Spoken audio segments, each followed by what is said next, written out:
Boa noite a todos e a cada um dos nossos ouvintes. Espero que nos estejam a sintonizar nas melhores condições. Mais um Ser Igreja da Rádio Sim, um programa que é da Diocese de Braga, aberto também à Diocese de Viana do Castelo. Um programa que procura não só ajudar a refletir sobre algum tema da atualidade, como também dar notícias, informar os nossos ouvintes daquilo que a Igreja que está nestas duas dioceses vai fazendo em favor da evangelização e da defesa do povo de Deus. Este programa também está disponível no canal do YouTube da Diocese de Braga e também na página em www.diocese-braga.pt. Pode ver não só este apontamento, como os anteriores que estão em arquivo. Sr. Arcebispo, boa noite. Muito boa noite. É com muito gosto que o temos mais uma vez aqui. Por um lado, de um lado e do outro. Muito obrigado. E espero que, sobretudo, nossos ouvintes. Evidentemente. Né? Apesar da minha voz, assim, um bocado. Hoje. Mas isto. É próprio do tempo, não é? E dos pólenes, não é? É capaz, não sei daqui, nem vale a pena pensar muito, não é? Sr. Arcebispo, eu vou começar por uma frase que ouvi ontem à noite a um comentador que não é católico, que não é praticante, que não é crente. Estou a falar de um homem que toda a gente conhece, Pacheco Pereira, que dizia: eu não discuto as decisões do Espírito Santo, isto a propósito da eleição do novo Papa. Eu achei graça, vindo isto de onde vem. Sr. Arcebispo, antes de passarmos a comentar esta frase, que eu acho que é muito interessante, eu não discuto as decisões do Espírito Santo, talvez ajudar os nossos ouvintes a fazer uma reflexão sobre esta figura que é o Papa, em geral, e depois poderíamos ver aquilo que já é possível conhecer do Papa Francisco, que acaba de ser eleito. O que é esta figura de o Papa? Olha, deixa-me também, em primeiro lugar, começar então por essa afirmação desse nosso jornalista, comentador, não é? Porque me parece de facto muito importante e talvez ajude a compreender outros assuntos que possamos porventura abordar, não é? Nós estamos no ano da fé. E um dos grandes objetivos, a finalidade principal que o Papa Bento XVI propôs para este ano da fé é que os cristãos fossem capazes de aprofundar os conteúdos daquilo em que acreditam. Quando nós olharmos para a história da salvação, nós reconhecemos, não é, a história de Deus ao longo, digamos, de toda esta história da salvação, um Deus que nós reconhecemos como Deus Pai, que é essencialmente o Criador, que criou o mundo, o homem, tudo aquilo que existe, não é? Que enviou o seu Filho como Salvador, e após a paixão e a morte e a ressurreição de Cristo, este Filho continua presente na sua Igreja, e a Igreja vai agindo sempre sobre a orientação do Espírito Santo, não é? Esta orientação do Espírito Santo está presente em tudo aquilo que é, ou deve estar. E é esta orientação do Espírito Santo que deve naturalmente ser seguida pelos cristãos e consequentemente pela Igreja, não é? Naturalmente que não é uma orientação que se ouve, que se lê nos jornais, mas é algo que se escuta no íntimo de cada um. Nós estamos em Quaresma e era bom até que nos habituássemos a este fazer naturalmente silêncio e interiorizarmos para conseguirmos compreender verdadeiramente aquilo que o Espírito Santo vai dizendo à Igreja, como nós encontramos no livro do Apocalipse, não é? Portanto, é o Espírito que conduz, é o Espírito que diz, é o Espírito que fala, não é? Isto acontece no cotidiano da Igreja ao longo da sua história, aconteceu também na eleição deste Papa, e é bom que alguém que não se considera católico nos dê, vai-me desculpar, e os ouvintes também, e sobretudo, nos dê esta lição. Na verdade, a eleição do Papa, como tantas outras coisas, não é um mero ato de democracia, não é um simples votar e contar os números, né? Mas com certeza que é uma caminhada do Colégio Cardinalício em comum através da oração e do silêncio, né, para poder oferecer à Igreja não o Papa que a maioria gostaria, porventura, ou que sobretudo os intelectuais, algumas correntes desejariam, mas aquele que naturalmente o Espírito sente que é o mais adequado para a história, o presente da Igreja, né? E é precisamente por isso, sabe, se me permite, eu não estou a responder à pergunta que me formulou, estou talvez a fugir. Não sei se, mas é precisamente por isso, mas acho que é muito importante também, quando este Papa, logo na primeira homilia que celebrou, na quinta-feira, que é costume, portanto, em ação de graça da Capela Sistina, quando ele diz que a Igreja não é uma ONG piedosa, não é? Eu gostei muito dessa expressão. Esta expressão, que é que isto é uma organização não governamental, com determinadas finalidades, porventura filantrópicas, de ajuda. Não é isto, digamos, não é uma organização, é muito mais do que isso, não é? Terá exteriormente talvez essa roupagem, porque somos o que somos, temos uma estrutura, temos porventura uma hierarquia, uma maneira naturalmente de nos organizarmos. Isto é importante também reconhecer. E reconhecer que esta maneira de nos organizarmos também é algo que o Espírito foi sugerindo à Igreja ao longo dos tempos, não é? Mas o que importa é que não nos deixemos prender pura e simplesmente a determinados estereotipos, não é? Mas que sejamos muito mais do que isso, não é? E daí que então, respondendo também já rapidamente à pergunta que me formulou, o que é o Papa? Nós podemos dizer, como se dizia desde o princípio, particularmente Inácio de Antioquia, que diz que é aquele que preside a caridade, apresenta a Igreja como caridade, e o Papa é alguém que está à frente, no sentido de dar o testemunho, no sentido de ensinar, não é? de ensinar, de orientar, e no sentido de propor caminhos para que a caridade seja o rosto dessa mesma Igreja, não é? E isto para mim é, porventura, a melhor definição, porque poderíamos ir para o chefe, tantas outras expressões que nós poderíamos dizer. Podemos dizer que é o Bispo de Roma, porque o é, e foi curioso que este Papa começa por isso, não é? Começa por aí e situa-se nesse âmbito, não é? Que depois tem este encargo de orientar, de governar, e são tudo palavras, digamos, que têm o seu sentido e o seu significado e que podemos usar, porque temos uma linguagem comum, mas eu creio que aquilo que está à frente, no primeiro lugar, do amor e da caridade, para tornar o rosto de Deus como caridade visível, eu creio que é... O Sr. Arcebispo chamou-me a atenção para um aspecto que a mim me diz muito, e bem, que está no Evangelho, é o presídio à caridade. É o bispo que preside todos os bispos deveria ser assim, evidentemente. Não, mas estamos agora a falar do bispo de Roma, do Papa. Eu acho que é importante assinalar esse aspecto, não é? É ele que está à frente dos destinos, não como um líder político. A mim, por exemplo, soa muito mal dizer o líder da Igreja Católica. Eu fico um bocado incomodado. Gostava, por exemplo, muito daquela expressão que depois caiu em desuso, que os papas, ao assinar qualquer documento, se assinavam o servo dos servos de Deus. Sim.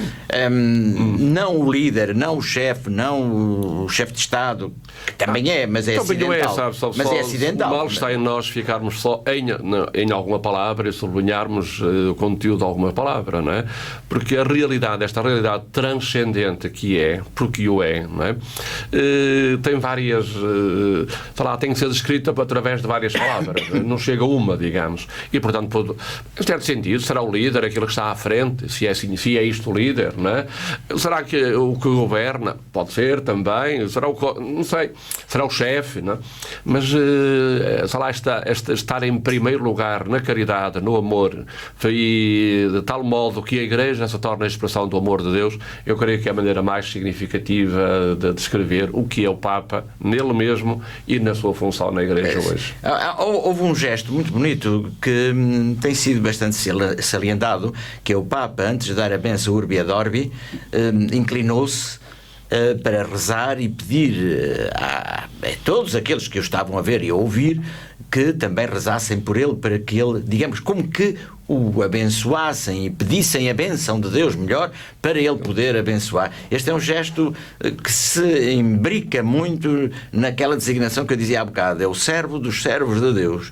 Ele ali tomou uma... Mas eu iria, sim, isso é verdade, mas iria ainda um pouco mais longe, não é? A minha, comparando, digamos, um pouco aquilo que aconteceu, não é? Naquele momento em que ele se apresenta pela primeira vez, digamos assim, em público, como vestido de Papa, deixe-me usar esta expressão. Sim, digamos, o homem vestido de branco. O homem vestido de branco, vestido de Papa naquela altura, né?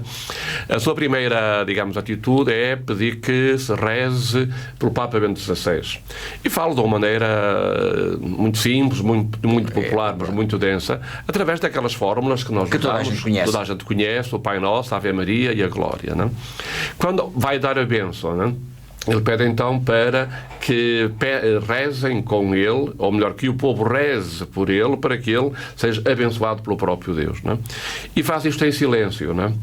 E esta história do silêncio, porque poderia também naquele momento, quem sabe, sei lá, deixe-me dizer, inventar uma oração, deixe-me dizer, daquelas orações espontâneas que se faz, ou coisa parecida. Mas, e fiquei com a impressão, não sei, pelo menos no lugar onde eu estava, quando vi que a própria multidão que estava na Praça de São Pedro também terá feito o silêncio, não é? Com ele, juntamente com ele. Pareceu. Silêncio total. Fiquei com esta expressão, não é? Isto para quê? O que eu quero dizer com isto? Precisamente para sublinhar aquilo que realmente eu dizia, não é? Porque nós precisamos deste silêncio para ouvir, não é? Para acolher Deus em nós, o Espírito Santo em nós, não é? E então isto é que significa verdadeiramente depois sentir a bênção de Deus sobre nós, porque o acolhemos na intimidade, no nosso coração, e a partir daí depois então podemos partir, não é? Eu gostei imenso daqueles momentos de silêncio, não é? Em que o Papa conta e pede para que as pessoas com ele sejam capazes de fazer silêncio para em comum discernir aquilo que Deus pretende para que a Igreja seja a Igreja não do Papa Francisco, mas a Igreja do Nosso Senhor Jesus Cristo, não é? Que é importante. Que é o mais importante. Há aqui um dado curioso, pronto, é um fait divers, não é o mais importante, mas é relevante e revela também um aspecto da universalidade da Igreja. Desde o século VIII, aproximadamente isso, que o último Papa extra-europeu, era um Papa da Síria, alguém é eleito Papa fora da Europa. Isto é um reconhecimento da universalidade da Igreja. O vir de lá de longe, do fim do mundo, como ele disse na primeira mensagem para todo o mundo, aos romanos e a todo o mundo, de facto é um Papa que vem de longe, do lado do extremo da América Latina. Também é um sinal bom que revela a vitalidade da Igreja, não é? Sim, revela a vitalidade. Nós sabemos que na América Latina, pois o cristianismo está pujante, não é? Com expressões variadas, e hoje particularmente naquilo até que se chamam os novos movimentos e muitas coisas de que poderíamos conversar agora, não é? Mas efetivamente, digamos, isto para mim é também um símbolo, um sinal que Deus nos está a dar de uma certa ruptura daquilo que são os hábitos e daquilo que é o costume, são os costumes, não é? Nós estávamos muito habituados em que a grande maioria dos papas fossem italianos, era Itália, sempre Itália, porque lá está, porque ele é o Bispo de Roma, embora sendo o Bispo de Roma, tem depois esta função de presidir a caridade da Igreja Universal, como víamos, este é grande encargo, não é? E portanto, talvez fosse natural até que fosse, portanto, italiano, não é? Quando apareceu João Paulo II, pronto, ficámos todos perplexos. Um mundo, alguém que vinha do leste, de leste, daquelas zonas onde o muro de Berlim era símbolo de que alguma coisa tinha caído e que recomeçava um mundo novo, digamos. Mesmo o Ratzinger também, do mundo do pensamento, mas de uma Alemanha também marcada por determinados fatores históricos, pesados, nomeadamente no último século, digamos, e agora é um mundo novo, digamos assim, né? É um mundo novo que poderá significar também, para ele, para nós, para a Igreja, né? A tal abertura sempre ao Espírito para uma novidade de vida na Igreja, porque com certeza a Igreja é a mesma, a doutrina é a mesma em qualquer lugar, digamos assim, né? Mas a maneira como o mundo é visto, né? Tem que ser outro, né? Aliás, quando mesmo em cima do acontecimento me perguntaram a minha impressão, né? Eu dizia que essa expressão dele, o vir do fim do mundo, né? Era, e depois, aliás, soube numa citação num documento que ele fez, não é? E aquilo que eu tenho dito imensas vezes, digamos, uma igreja que se mete dentro dela própria, não é? Com medo de ser atropelada a linguagem é mais ou menos esta, não é? Pelos acontecimentos que andam à volta da modernidade cá fora no mundo, não é? Pode parecer mais santa, mas está a morrer quase de anestesia, não é? E é preferível, creio que ele diz mesmo isto, morrer porventura no meio dos dramas da sociedade, da humanidade e por aí fora. E isto é já um apelo, digamos assim, é um apelo para que a Igreja saia para o mundo, para estar em contacto com os diversos problemas, não ter medo de ser cristão, não ter vergonha de se afirmar, e aí ser um sinal de Jesus Cristo. Não é?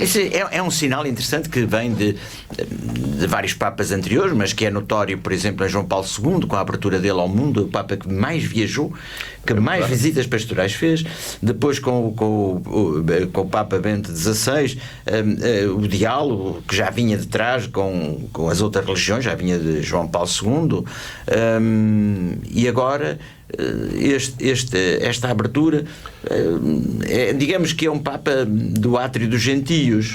Sim, não sabemos ainda, digamos, pois, o que será, qual o seu comportamento, mas estes primeiros sinais, não é? Do dia de ontem, que ele passa na cidade de Roma como um simples cidadão, não é? Que vai, digamos, em carro normal, sem aquela...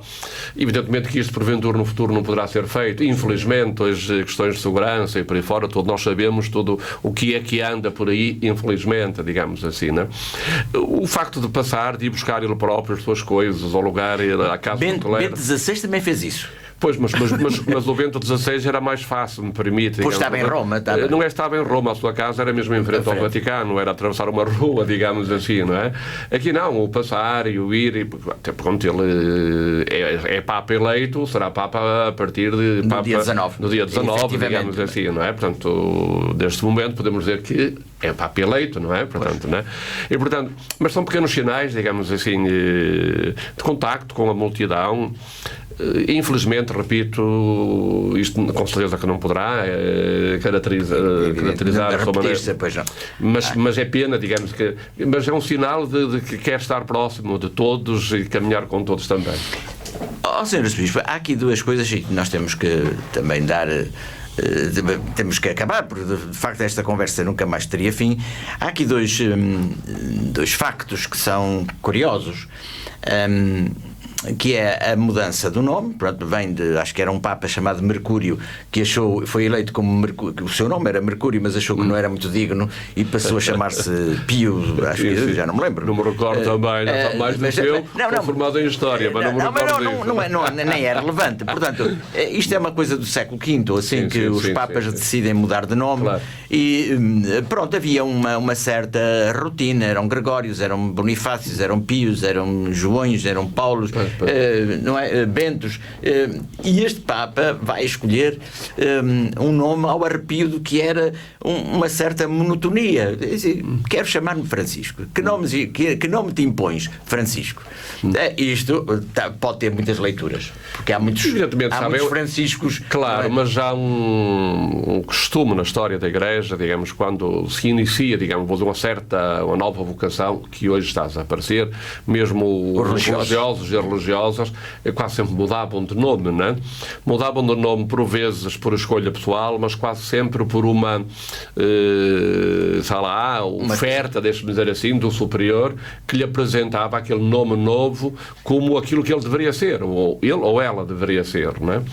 Aqui no Papa é o contrário, ele próprio que escolhe, tem escolhido, e naturalmente normalmente, quando escolhe, não é porque não gosta do seu nome, penso eu, não é? Sim, sim. Até porque este, não sei se sabe, este era Jorge, era um bom nome, era um nome que ele poderia continuar. Foi pena, não é, de não ter, mas pronto, isto agora... O João Paulo II era Carlos. O segundo era... já está, estamos aqui os dois a defender. Cada um para o seu lado. Mas pronto. Mas evidentemente aqui para mim nota-se uma escolha muito consciente e programática, não é? Pois houve logo, digamos, como que aquela confusão que depois foi esclarecida pelo porta-voz do Vaticano, não é? Mas ele, quando escolhe Francisco, seria mais Francisco Xavier, mas sobretudo pelo grande jesuíta que foi, o grande missionário.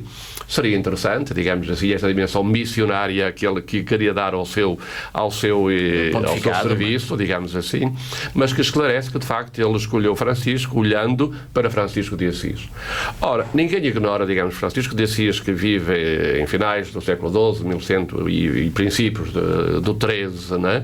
Ele era uma situação de crise, não é? Muito de crise da própria Igreja, digamos assim, de opulência, de apego a realidades mundanas, de triunfalismo e tudo isso, não é? E o jovenzito de Assis, o poverello, como se chama, não é?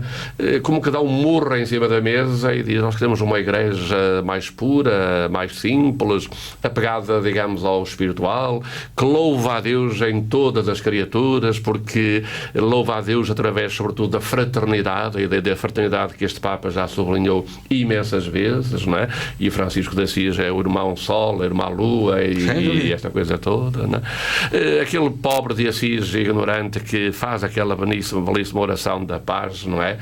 Onde não há, coloca, onde podíamos aqui repetir, não é? E onde toda a gente conhece, não vale a pena, digamos, e onde essa mesma oração termina, porque é morrendo que se vive, não é? É dando que se recebe. Tudo isto são sinais de, por muito pouco nós saibamos da vida de Francisco de Assis, eu e todos nós sabemos muito pouco, mas as pessoas que nos ouvem também, não é?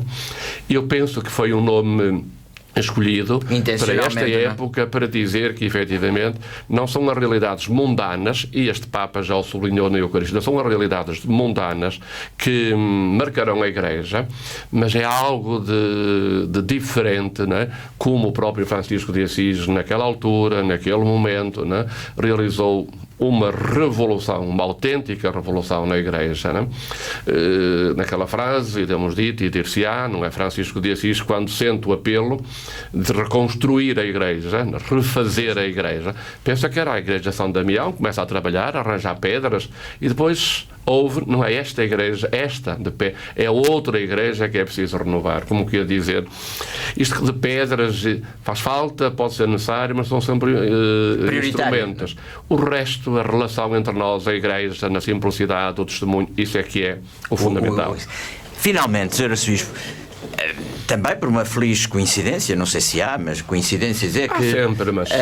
este Papa é eleito quase na antevéspera, não, mas quase, do dia de São José, e decidiu que a sua entronização, que o seu início de pontificado seria escolhido para o dia de São José. Podia ter escolhido o domingo a seguir, outro dia qualquer, mas escolheu. Aqui também a gente não está dentro do pensamento do Papa, não é? Mas podemos fazer também a nossa leitura, esta proximidade e esta escolha. Feliz coincidência. Eu creio que sim, acho que para onde nós poderíamos, e houve uma altura que nós, quando olhávamos para a vida particularmente de João Paulo II, não é? Nós sublinhávamos as coincidências com os dias 13, não é? Não sei, também foi eleito num dia 13 também, há uma ligação, digamos assim, com Maria, e este também é isso que eu quero. Este agora, não estou a referir-me a este, não é? Uma ligação para nós, sobretudo portugueses, não é? Porque os dias são todos iguais. Evidentemente, não. O facto de ter escolhido São José, pois, no cabo, o que é que nós podemos ver em São José, não é? Aquele que se disponibilizou, digamos assim, para que Jesus Cristo fosse apresentado ao mundo, não é? E é assim que eu interpreto, digamos, esta escolha, não é? Há uma tomada de posse, convencido que será esse Francisco, não é? Que poderia também ser José, mas será esse Francisco, não é?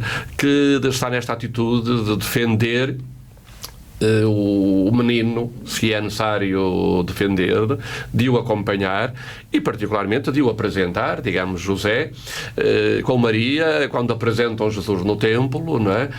Foram estes apresentadores de Cristo numa simplicidade, numa humildade, e creio que é também uma intenção quase de recuperar, digamos, esta figura também de São José, de alguém que age no silêncio, o homem grande por aquilo que realizou, sem alardes, sem outras coisas, não é? Mas acho que é muito importante isto. Não é? Sr. Arcebispo, vamos terminar, se me permite. O que é que um cristão, neste momento, um cristão católico, pode fazer para se sentir muito mais em sintonia, muito mais próximo do Papa Francisco? Olha, eu penso que a questão da oração é o essencial, digamos, e acho que nós, digamos, o cristão que participa na Eucaristia, se o faz mais do que uma vez, mas particularmente ao domingo, não é? Se estiver minimamente atento, reconhece que, para além da oração de fiéis, que normalmente se aí pede-se pelo Papa, explicitamente, não é? E então depois na oração eucarística, no cânon, se sublinha esta dimensão de sentir-se em comunhão com, não é? Há pessoas que pensam que estamos a rezar pelo Papa ou pelo Bispo, também naquela altura, mas sobretudo sublinha-se em todas as orações eucarísticas, ou quase todas, o que sublinha é a realidade de estarmos em comunhão. Estar em comunhão. E estar em comunhão, como é que se pode estar em comunhão? Pois rezando, pedindo a Deus a graça para que efetivamente o seu ministério seja um ministério de serviço na Igreja e através da Igreja à humanidade inteira, sem excluir ninguém, né? E um serviço, direi, marcado pela gratuidade, marcado pela simplicidade, né? Pela coerência de vida, um serviço que seja também um apelo à fidelidade da própria Igreja. Hoje, e é essencial, não é? Nós vemos os nossos comentadores, não é, a apegar-se a realidades exteriores, a solicitar e a pensar que este Papa será conservador porque não vai mudar isto, não vai mudar aquilo. E esquecem-se que tem que haver uma fidelidade ao Evangelho, não é? O que está no Evangelho é isso mesmo. Não matar, é isso mesmo. O Papa será que foi contra o aborto, será contra o aborto, não tenhamos ilusões nenhumas, e o ser moderno não vai passar por aí. Mas há muita mais outras coisas para poder fazer, né? E para mostrar, digamos, aquilo que conta, aquilo que tem valor na sociedade. Portanto, eu diria que o que cada cristão pode fazer é este sentido de comunhão, e a comunhão que se expressa sobretudo na oração. Muito obrigado, Sr. Arcebispo. Aqui fica o desafio do Sr. Arcebispo Primaz, que domingo às 11h30 preside a missa da Sé Catedral. E eu convidaria para estarmos presentes, porque acho que era importante. Não é uma maneira, é um sinal também, já agora, já que estávamos a falar da oração, porque não nessa Eucaristia estarmos presentes também. Até agradeço o ter lembrado esse assunto. É assim, Sr. Arcebispo. Muito obrigado. Muito boa noite. Até domingo às 11h30. Até sempre. Até sempre, evidentemente.